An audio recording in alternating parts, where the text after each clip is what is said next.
श्री वृंदावन में बछड़ों को चराते हुए खेलते खेलते जिन्होंने बकासुर का वध किया, जो मुरली बजाने वालों के आदि गुरु हैं और जो वन्य वेश अर्थात गुंजादि में विभूषित होकर वृंदावन के पशु पक्षियों की बोलियों का अनुकरण करते हैं, वे श्री कृष्ण मेरी रक्षा करें। ये हम लोग का भाग्य है कि हम लोग श्रीमद् भागवतम में भी भगवान के दसम स्कंद की लीलाओं का श्रवण किया है, भगवान के वृंदावन की लीलाओं का। और अभी इस बृहद भागवतामृतम में भी वही श्री कृष्ण की बाल लीलाओं का वर्णन आरंभ हो गया है। मतलब हम लोग का समरी हो रहा है। जो हम लोग भागवतम में श्री कृष्ण की लीलाओं को सुने थे, उन्हीं लीलाओं को वापस बृहद भागवतामृतम में समराइज किया जा रहा है एक एक श्लोक में। तो कहते हैं कि वृंदावन तरणक चारणेन क्रीडानहन वत्सबको तथा। श्री कृष्ण वृंदावन में तर्ण मतलब तृण घास चरने वाले पशुओं को श्री कृष्ण चराते हैं। घास चरने वाले पशुओं को चराते चराते ले जाते हैं और चराते चराते ही श्री कृष्ण अगासुर, बकासुर और वत्सासुर को वध करते हैं। खेल खेल में उनको वध करते हैं। बकासुर वो श्री कृष्ण जो बकासुर को वध करने वाले, वत्सासुर को वध करने वाले श्री कृष्ण हम हमारे सबकी रक्षा करें और हमें आकर्षण करें। माम वेणुवाद्यादि गुरु शवन्य वेशवतांजंतुरुतानकारी। वेणुवाद्य आदि गुरु, जो बंसुरी बजाने में श्री कृष्ण आदि गुरु है। अगर बंसुरी का नाम लेंगे तो किसी को भी पृथ्वी में कहीं पर भी बंसी का नाम लेंगे तो कृष्ण का याद आएगा ही। अब बंसी बोलेंगे ही तो आपको तुरंत कृष्ण की याद आएगी, चाहे कोई म्यूजिशियन क्यों नहीं हो। वो भी जब फ्लूट बजाएगा तो उसको कृष्ण का याद आएगा। तो मतलब बंसी और कृष्ण, मतलब कितने सारे इंस्ट्रूमेंट है म्यूजिकल, और हजारों लोग बंसी बजाते होंगे, लेकिन बंसी का नाम सुनते ही कृष्ण का ही कनेक्शन हो जाता है तुरंत, क्योंकि बंसी बजाने में वो आदि गुरु है श्री कृष्ण। और वन्य वेश धारण करते हैं। जब वृंदावन में श्री कृष्ण गाय चराने जाते हैं तो वहां पर वो जंगली फूल है, जंगली पत्ते हैं, फूल है, वो सबसे अपने आप को सजाते हैं। पहाड़ों के वो गहरी धातु से अपने शरीर को डेकोरेट करते हैं, फूलों से सजाते हैं, पत्तों से सजाते हैं। तो वन्य वेश धारण कार्य वो श्री कृष्ण हमें रक्षा करें। फिर आगे कहते हैं, प्रातः काल ग्वाल बाल तथा बछड़ों को साथ लेकर उन्होंने वृंदावन में जाकर विविध प्रकार से विहार करते हुए परामर्श पूर्वक अगासुर के मुख में प्रवेश किया था। इस प्रकार की सरस लीलाओं का मैं भजन करता हूँ। तो प्रातः काल में श्रृंगा बजा के सबको बुला के श्री कृष्ण वन में गए, और वन में जो विशाल सर्प सदृश, अजगर सदृश वो जो अघासुर था, उसके मुंह में प्रवेश कर गए थे। परामर्श करके पहले उन्होंने विचार किया था कि क्या किया जाए, और विचार करके 2 मिनट खड़े रहे। उसके बाद अघासुर के मुंह में प्रवेश कर गए। वो जो भगवान की लीला है, वो लीला हमें रक्षा करें, वो लीला भगवान की हमें कृपा करें। इसके बाद यमुना जी के तट पर जब वे सब ग्वाल बालों के साथ भोजन कर रहे थे, तो ब्रह्मा जी बछड़ों को चुरा कर ले गए। उनको ढूंढने के लिए वे अपने हाथ में दही भात का ग्लास लिए इधर उधर घूम रहे थे। वह लीला मेरे मन को आकर्षित कर रही है। उसके बाद भगवान का सरस तटे साध बल जे मने या लीला। सरस तटे वो यमुना के तट पे, किनारे पे, जे मने हम लोग एकदम प्रॉपर हिंदी में जेमन बोलते हैं, मतलब भोजन करना, जमनवार बोलते हैं। तो श्री कृष्ण ने वो घास के ऊपर नदी के किनारे वो जो वन भोजन किया था, वो वन भोजन की लीला उनकी, वो हमें आकर्षित कर रही है। उनकी वन भोजन की लीला आकर्षित कर रही है। और वह वन भोजन की लीला इवन ब्रह्मा को भी आकर्षित कर रही थी वो लीला। और ब्रह्मा जी भी मुग्ध हो गए थे और उनके ग्वाल बालों को और बछड़ों को चुरा लिया था।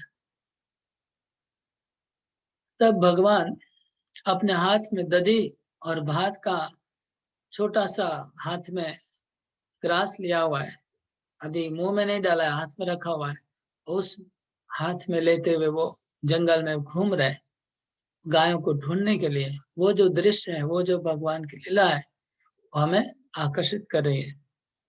वो लीला हमें कृपा करे।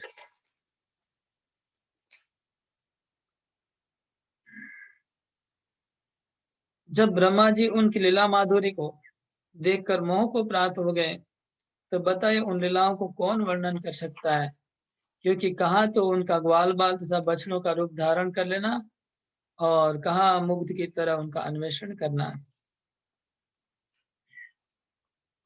नारद मुनि कहते कि ब्रह्मा जी जैसे महान व्यक्ति भी श्री कृष्ण की उन लीलाओं को देख करके मोहित हो गए थे। जब ब्रह्मा जी उनकी लीला को देख के मोहित हो जाते हैं, उन लीलाओं का वर्णन करना हमारा साध्य कहाँ है? नारद मुनि कहते कहाँ तो एक छोटा ग्वाल बाल अपने हाथ में भात लिया हुआ है और जंगल में घूम रहा है, मुग्ध होकर के अपने बछड़ों को ढूंढ रहा है। वो दृश्य कैसा है? और दूसरी तरफ एक दृश्य है जहां पर श्री कृष्ण अपने के असंख्य नारायण रूप में प्रकाशित कर चुके हैं, असंख्य बछड़े और ग्वाल के रूप में प्रकाशित कर चुके हैं, असंख्य नारायण उनकी सेवा में लगे हुए हैं। वो एक रूप है श्री कृष्ण का। और साथ साथ में वही श्री कृष्ण दूसरी तरफ एक हाथ में खाने का ग्रास कोलिया लेकर के जंगल में भटक रहे हैं, गायों को ढूंढ रहे हैं, मुग्ध बालक की तरह। दोनों कितना कंट्रास्ट है। एक में संपूर्ण साधारण बालक जो अपने ग्वाल बाल बछड़ों की विरह में जंगल में भटक रहा है, हाथ में खाने का कोड़िया लेकर के, और एक तरफ असंख्य नारायण के रूप उनकी सेवा में लगे हुए हैं। इतना महान जो लीला, मुग्धकारी लीला है श्री कृष्ण, इसलिए कहा जा रहा है कि श्री कृष्ण की लीला मधुर है और बहुत आकर्षित करने वाली लीला है, जो अद्भुत कॉन्ट्रास्ट है इसमें। जहां उन्होंने विविध प्रकार की लीलाएं की, उस गोकुल की महिमा को सिर्फ ब्रह्मा जी ही जानते हैं। ब्रह्मा जी को अनुभव हुआ था गोकुल की महिमा का, इसलिए उन्होंने उस व्रज की तथा व्रज प्रेम रस मूर्ति श्री कृष्ण की आदर्श स्तुति की है। ब्रह्मा जी ने श्री कृष्ण की स्तुति की, वृंदावन वासियों की स्तुति की, व्रजवासियों की स्तुति की ब्रह्मा जी ने, क्योंकि वो समझे कि कितने महान है श्री कृष्ण, उनके भक्त कितने महान है। गोचारण लीला में श्री कृष्ण ने श्री बलराम जी का सम्मान किया था। तो जब ब्रह्मा जी श्री कृष्ण की स्तुति करते हैं, वो स्तुति बहुत महान है। वो लीला हमारे हृदय पट में प्रकाशित हो, वो लीला हमें कृपा करें। श्री कृष्ण जब बलराम जी के साथ गोचारण करने के लिए वन में प्रवेश किए और बलराम जी का सम्मान करने लगे, श्री कृष्ण की बलराम जी की स्तुति करने लगे और कहने लगे कि ये वृंदावन धन्य है, क्योंकि हे बलराम जी आपके चरण कमल इस भूमि में पड़े हैं, ये वृक्ष लताएं सब धन्य है, आपके चरणों को चूम रहे हैं। वो लीला श्री कृष्ण जिसमें बलराम जी को प्रशंसा करें, वो लीला हमारे हृदय पट में प्रकाशित हो और हमारी रक्षा करें। फिर एक भंवरा गोचारण की लीला में श्री कृष्ण ने बलराम जी का सम्मान किया था, श्री वृंदावन की शोभा की स्तुति की तथा भंवरों का गान का अनुकरण किया था। इस प्रकार की सुंदर लीलाओं को आप स्मरण कीजिए। श्री कृष्ण जब बलराम जी के साथ जा रहे थे, और एक भंवरा आ गया था और भंवरा गुनगुन आ रहा था। तो श्री कृष्ण ने कहा कि हे बलराम जी, ये भंवरा पिछले जन्म में कोई बहुत बड़ा आपका भक्त था, बहुत कोई मुनि ऋषि है जो अभी वृंदावन में प्रवेश नहीं कर सकते, भंवरा बन के आपके साथ मंडरा रहा है। तो ये जो भगवान का कटाक्ष है और भगवान का स्तुति है बलराम जी के प्रति, ये लीला हमारे हृदय पट में स्फुरित हो, स्फूर्ति लाभ करें और हम सबको कृपा करें। और उन्होंने तालवन में जो लीला की, धेनुक था उसके बंधु बांधवों का मर्दन किया था। फिर सायंकाल जब ब्रज में पधारे, उस समय जो उनका श्री ब्रज सुंदरियों से मिलन हुआ, उन लीलाओं की स्तुति करने में मैं असमर्थ हूँ, अतः मैं केवल उनको नमस्कार ही करता हूँ। इसके पश्चात श्री कृष्ण और बलराम वो तालवन में प्रवेश किए। तालवन के पास जाते वहां ग्वाल बालों के अनुरोध से दोनों भाई तालवन में प्रवेश करते हैं और दोनों भाई मिलके धेनुकासुर की जो उसकी जो ज्ञाति बंधु, उनका जो समाज था, धेनुकासुर का पूरे समाज को मर्दन किया। एक के बाद एक दोनों भाइयों ने पांव पकड़ पकड़ के उछाल उछाल के फेंका सब गधों को। तो वो जो लीला है वो हमारे हृदय में स्फूर्ति लाभ करें और हमें कृपा करें। इसके उपरांत श्री कृष्ण जब शाम को घर वापस लौटते हैं ब्रज में, तो वापस लौटते तो उनका गोपियां जो सुबह से उनका इंतजार में विरह में डूबी रहती है, वो झरोखों से श्री कृष्ण का दर्शन करती है और श्री कृष्ण उनको अपने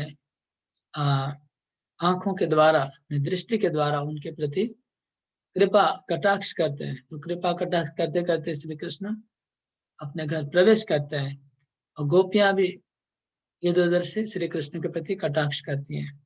ये जो लीला है, इसका नारद मुनि कहते हैं कि इसकी स्तुति करना मेरे समर्थ के बाहर है।